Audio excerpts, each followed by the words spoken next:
اور بڑے زیادہ نگران گورنمنٹ کے لوگ ہیں جنہیں ریوارڈ کے طور پہ منسٹریاں ملیں، سی ایم شپس ملیں. یار یہ لوگوں کو بھی تو نظر آتا ہے نا یہ کیا ہو رہا ہے. تو کیا آپ نے ریوارڈ کیا پی ٹی آئی کو دبانے کا؟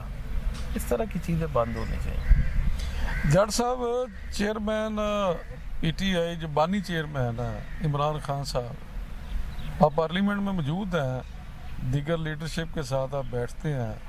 عمران خان صاحب کی رہائی کے حوالے سے ہم بڑے کیا لائے عمل اختیار کیا جا رہا ہے، اور کیا امید ہے آپ کو کہ وہ عید کے بعد یا اس کے بعد کب تک عوام کے درمیان ان کے جو کیسز ہیں وہ بالکل ہی اللیگل کیسز ہیں. کوئی ان کی جو ہے وہ قانونی حیثیت نہیں ہے. اور ہمیں بڑا یقین ہے کہ انشاءاللہ تعالی ہمارا لیڈر چند تھوڑے عرصے کے اندر، مہینے کے اندر میں بھی انشاءاللہ تعالی 1.5 کے اندر وہ ہمارے اندر موجود ہوئے گا. اور ہمیں بڑی اللہ کی ذات کے اوپر امید ہے کہ انشاءاللہ تعالی ہمارا لیڈر ہمارے میں موجود ہوگا اور ہم بڑے بہتر طریقے سے لے کے اور اچھے طریقے سے اپوزیشن کریں گے. ابھی نون لیگ والے 2-3 روز سے ایک پروپیگنڈا کر رہے ہیں کہ فلسطین کے حق میں جو قرارداد تھی اس کی مخالفت کی ہے پی ٹی آئی نے. اس کی حقیقت کیا ہے اس پروپیگنڈے کے حوالے سے؟ چونکہ آپ اس وقت اسمبلی میں موجود میں تھے. بالکل اسمبلی کے اندر موجود تھا. تو فلسطین کے موضوع پہ جب ریزولوشن پیش کی گئی تو اس ریزولوشن کے اوپر جو سگنیچر تھے وہ پیپلز پارٹی والوں کے بھی تھے، نون لیگ والوں کے بھی تھے، اور پی ٹی آئی والوں کے بھی تھے جو سنی اتحاد کونسل کے بھی ممبر تھے. تو یہ مشترکہ ریزولوشن جو ہے وہ گئی ہے، کوئی ایک پارٹی کی طرف سے ریزولوشن نہیں گئی. اور جب ریزولوشن کے حق میں جو ہے وہ آئیز اور جو اس کے خلاف نو ہے وہ اسپیکر نے کہا کہ وہ کہیں تو سارے اس کے حق میں تھے. 1-2 لوگ بونڈے سے جو ہر اسمبلی اجلاس کے اندر جو ہے نا وہ ان لوگوں نے، نون لیگ والوں نے گیلریوں کے اندر اپنے بندے بٹھائے ہوتے ہیں. ہمیں تو گیلری کے اندر پاسز ہی نہیں دیے جاتے کہ ہم بھی کسی کو اپنا اسمبلی کا اجلاس جو ہے وہ دکھا سکیں. بڑا انہوں نے جو ہے وہ، اور اسمبلی کا تقدس بلکہ میں کہتا ہوں پامال کرتے ہیں وہ لوگ جو گیلریوں سے اسمبلی اجلاس کے اندر انٹرفیرنس کرتے ہیں. وہ بالکل اسمبلی کے تقدس کے خلاف ہے. بلکہ اسپیکر صاحب نے کہا بھی کہ میں اس کے اوپر ایکشن لوں گا. اور بڑا اسے ایک بدمزگی بھی پیدا ہوئی. گیلری میں بیٹھے ایک صاحب نے نعرے بازی کی، بعد میں انہیں اسمبلی کے سٹاف نے باہر بھیجا. تو بات صرف اتنی ہے کہ وہ اسمبلی سے اگر کوئی ایک آدھا بندہ اس کے خلاف بول پڑے تو وہ تو اسپیکر صاحب کو چاہیے نا ان چیزوں کو کنٹرول کریں. باقی ہم نے تو جو ہے وہ یونینمس ریزولوشن جو تھی وہ قومی اسمبلی سے اپروو ہوئی ہے. پی ٹی آئی بھرپور طریقے سے، اور جتنا طریقے انصاف فلسطین کا، مسلمانوں کا اور اللہ کے رسول کا پرچار کرتی ہے، میرا نہیں خیال کہ کوئی دوسری جماعت جو ہے وہ اس طریقے سے جو ہے نا وہ اسلام کو لے کے اور اسلام کے علم کی جو ہے وہ سربلندی کرتی ہے جتنی کہ طریقہ انصاف اور اس کا چیئرمین کرتا ہے. اچھا یہ بتائیے کہ عید کے بعد کیا کوئی پی ٹی آئی ایسا پلان رکھتی ہے کہ مہنگائی کے خلاف یا اس طرح کا جو بھی ایشوز آ رہے ہیں، بجلی کے بل ہیں، عوام جو ہے بدترین حالات سے دوچار ہے، تو کوئی تحریک ٹائپ ایسا کوئی ارادہ رکھتی ہے پارٹی آپ کی؟ ہم جو بھی چیزیں عوامی مفاد کے خلاف ہیں، جیسے مہنگائی ہے، بے روزگاری ہے، ہم اس کی تو آواز اٹھاتے ہیں اور اٹھاتے بھی رہیں گے. اور باقی طریقے انصاف جو ہے وہ رمضان کے بعد ظاہر سی بات ہے کوئی اسٹریٹجی کا انشاءاللہ تعالیٰ اعلان کرے گی. ہم جو ہے وہ منہ بند کر کے تو نہیں بیٹھے رہیں گے. انشاءاللہ تعالیٰ ہم بولیں گے بھی، اور عملی طور پہ بھی احتجاج جو ہے وہ پارٹی کے حکم کے مطابق کیا جائے گا. عدالتوں میں بہت سارے کیس ہیں، فیصلے نہیں ہو پا رہے، جبکہ دوسری طرف جلدی فیصلے ہو رہے ہیں، جلدی سارا کچھ ہو رہا ہے. تو اس صورتحال کے تدارک کے لیے کوئی لائحہ عمل تیار کیا جا رہا ہے؟ دیکھیں، ہمیں عدالتوں کے اندر جو ہے وہ ہم تو کیسز جو ہمارے زیر التوا ہیں، جو آپ کہہ رہے ہیں کہ ڈیلے ٹیکٹکس یوز کیے جا رہے ہیں، تو ہمارے جو وکلاء حضرات ہیں وہ بڑے متحرک ہیں، اور انشاءاللہ تعالی ہمیں بھرپور امید ہے کہ عدالتیں جو ہے وہ برابری والا رویہ اختیار کریں گی، اور اگر وہ نہیں کرتی تو انہیں کرنا چاہیے یار. اب ہم عدالتوں کو کیا کہہ سکتے ہیں؟ ہم تو یہی گزارش ہی کر سکتے ہیں نا کہ سب کے ساتھ برابری والا رویہ اختیار کریں. بحیثیت ممبر قومی اسمبلی اپنے حلقے کے ووٹرز کے لیے، نوجوانوں کے لیے کیا میسیج دینا چاہیں گے؟ یہی میسیج ہے جی میرا سارے حلقے کے ووٹرز کے لیے کہ صبر کا دامن جو ہے وہ نہ چھوڑیں، اور انشاءاللہ اللہ کے فضل سے ہمارا لیڈر جلد ہمارے اندر موجود ہوگا.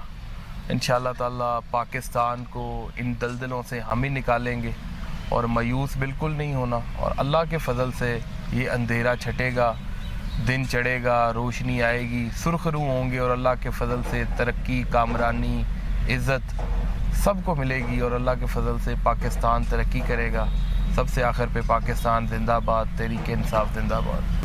جی ناظرین، آپ نے جناب مبین عارف جٹ صاحب کی گفتگو سنی. مبین عارف جٹ صاحب نے بہت اچھے انداز میں اپنے موقف کو، اپنی پارٹی کے موقف کو پیش کیا. آپ کی رائے کا انتظار رہے گا. اجازت دیجیے، اللہ حافظ.